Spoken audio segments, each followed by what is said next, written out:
Uppl दोलोनि गेदेर जयनिं हाबाफारि BTC बिसायख'थिनि गोख्रों बारा फारफ्रोमथिंबो बारनो हमदों। गुबुन गुबुन दोलोनि सा 2008 निबो बांसिन सुबुंफोरा Uppl दोलोआव जगदान। नंगौ BTC बिसायख'थिया जानो थाखाय गेजेराव बारा सम गैला। बे बिसायख'थिखौ नोजोर होनानैनो BTC खौ दखल खालामनो थाखाय मोनफ्रोमबो दोलोनि गोख्रों हाबा मावनाया सोलिगासिनो दं। थिग बेबादिनो Uppl दोलोआबो बिसायख'थिखौ नोजोर होनानै जयनिं हाबाफारि लानाया सोलिगासिनो दं। गुबुन गुबुन दोलोनि गोबां सुबुंफोरानो बिसायख'थिनि सिगां प्रमद बर' दैदेननाय Uppl दोलोनि मोजां आरो जौगानायनि गोख्रों हाबा मावनायखौ नुनानै Uppl दोलोआव जयेन जादों। दिनैबो दतमा ब्लक Uppl हानजानि बानजायनायाव रामफलबिल रुपनाथ ब्रह्म गेलेग्रा फोथाराव गुबुन गुबुन दोलोनि गासै सा 2008 निबो बांसिन सुबुंफोरा प्रमद बर' दैदेननाय Uppl हानजायाव जयेन जाफैदों। बे जयनिं हाबाफारियाव गाहाय मावफुं सोद्रोमा प्रमद बर', लरेन्स इस्लारि, जयन्त बसुमतारि, खाम्फा बरगयारि, राजु नार्जारिजों लोगोसे Uppl दोलोनि गोबां दैदेनगिरिफोरा बाहागो लादों। Uppl আমি এটা ইন্ডিপেন্ডেন্ট পলিটিক্যাল পার্টি হয়। টোটাল বিটিআরর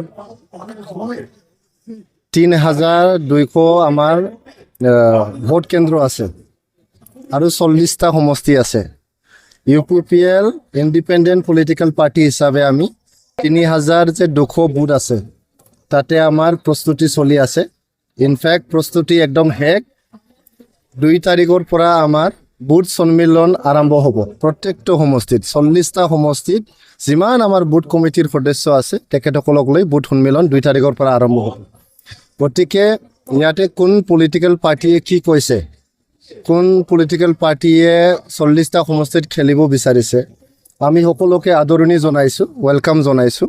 আমাৰ বিটিআৰ অঞ্চলত Uppl নেতৃত্বত যে চৰকাৰ চলিল, এই চৰকাৰে ইয়াতে যি গণতন্ত্ৰটো মজবুত কৰিলে, ইয়াতে শান্তি স্থাপন কৰিলে, কোনো ভয় আশংকাৰ ইয়াতে দৰকাৰ নাই এতিয়া।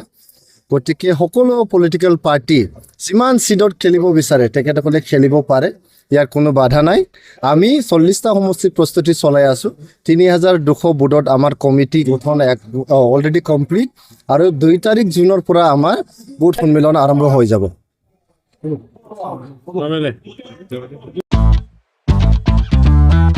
मोनसे गोजोनथाव खौरां। क'क्राझार सहरनि जेडी रडजों नांजाबनाय सुदेमपुरी गांजेमा बाजाराव थानाय आइ आफा मेड लाइफ BM हस्पिटालाव बेराम सोखानो हानायनि गोबां खाबुफोर दं। जेरै नोंथाङा आइ आफा मेड लाइफ BM हस्पिटालाव गासै समावनो इमारजेन्सि डक्टर्सफोरखौ एभेलेबल मोननो हागोन।